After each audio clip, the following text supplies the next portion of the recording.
Hello students, our today's topic is some applications of trigonometry class 10.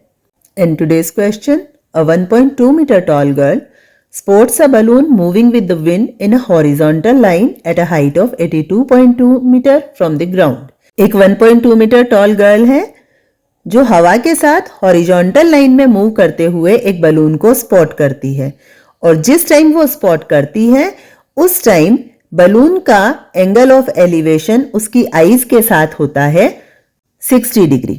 After some time the angle of elevation reduces to 30 degree. थोड़ी देर बाद angle of elevation reduce होकर 30 degree हो जाता है। अब angle जब रिड्यूस हो रहा है इसका मतलब है कि जो बलून है वो हॉरिजॉन्टल लाइन में मूव करते हुए इट मींस बिना ग्राउंड से अपनी हाइट को चेंज किए गर्ल से दूर जा रहा है। जब वो गर्ल से दूर चला जाएगा तो वो सी पॉइंट पर पहुंच जाएगा। हाइट ग्राउंड से अभी भी 88.2 मीटर ही रहेगी क्योंकि वो एक हॉरिजॉन्टल लाइन में मूव कर रहा है, लेकिन एंगल ऑफ एलिवेशन चेंज हो जाएगा और एंगल ऑफ एलिवेशन हो जाएगा 30 degree. Find the distance travel by the balloon during the interval. हमें फाइंड आउट करनी है कि इस बलून ने इस इंटरवल में कितनी डिस्टेंस ट्रेवल की। इट मींस हमें यहां BD डिस्टेंस को फाइंड आउट करना है। यहां इस राइट एंगल ट्रायंगल में हमें परपेंडिकुलर हाइट दी हुई है और बेस में हमें डिस्टेंस फाइंड आउट करनी है। इट मींस हाइपोटेन्यूज का यहां कोई रोल नहीं है, इसलिए हम tan थीटा ट्रिग्नोमेट्रिक रेशियो का यूज करेंगे।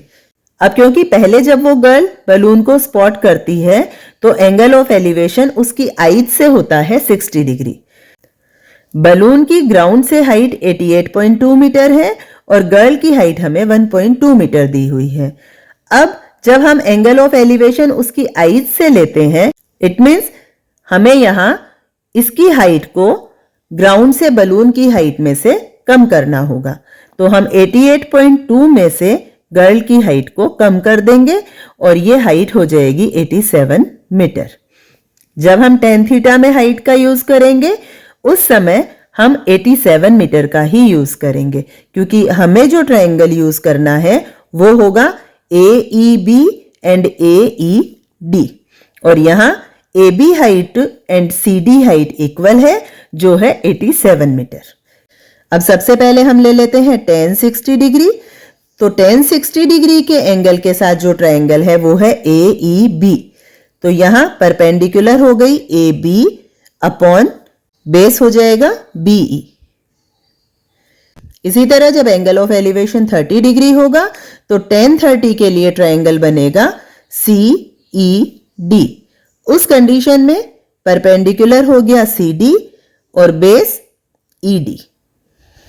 अब क्योंकि यहां हमें BD डिस्टेंस फाइंड आउट करनी है इसलिए ED डिस्टेंस को हम स्प्लिट करेंगे और ये हो जाएगी EB प्लस BD। और साथ ही क्वेश्चन में हमें दिया हुआ है कि जो बलून है वो मूव कर रहा है हॉरिजॉन्टल लाइन में। इट मींस AB और CD ये दोनों इक्वल है। वैल्यूज पुट करेंगे। tan 60 इक्वल होता है √3। AB हमें दिया हुआ है 87 meter. BE as it is रहेगा। अब इस इक्वेशन की हेल्प से हम BE की वैल्यू फाइंड आउट करेंगे। देन 87 अपॉन √3 और या फिर 29√3 क्योंकि 87 को हम लिख सकते हैं 29 मल्टीप्लाई 3 और जब √3 से हम 3 को डिवाइड करेंगे तो ये हो जाएगा 29√3।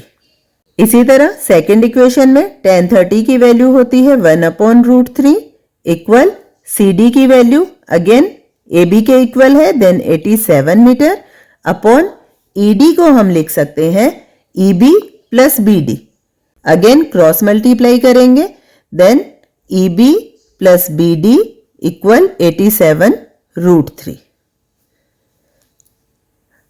ये हो गई इक्वेशन 1, ये है इक्वेशन 2। इक्वेशन 1 में BE की वैल्यू है 29√3। इसे हम पुट करेंगे इक्वेशन 2 में। तो हम नोट डाउन करेंगे put the value of BE from equation 1 in equation 2। EB को हम रिप्लेस कर देंगे 29√3 से। Then 29√3 plus BD equals to 87 upon root 3। हमें BD फाइंड आउट करनी है, इसलिए BD को हम लेफ्ट हैंड साइड ही रहने देंगे। 87 रूट 3 एज इट इज रहेगा, 29 रूट 3 की साइड हम चेंज कर देंगे। Then negative 29 root 3, root 3 common आ जाएगा, ब्रैकेट में रहेगा 87 minus 29। Root 3 as it is रहेगा, डिफरेंस फाइंड आउट करेंगे, it will be 58। Then BD equals to 58 root 3 metre. That is the answer.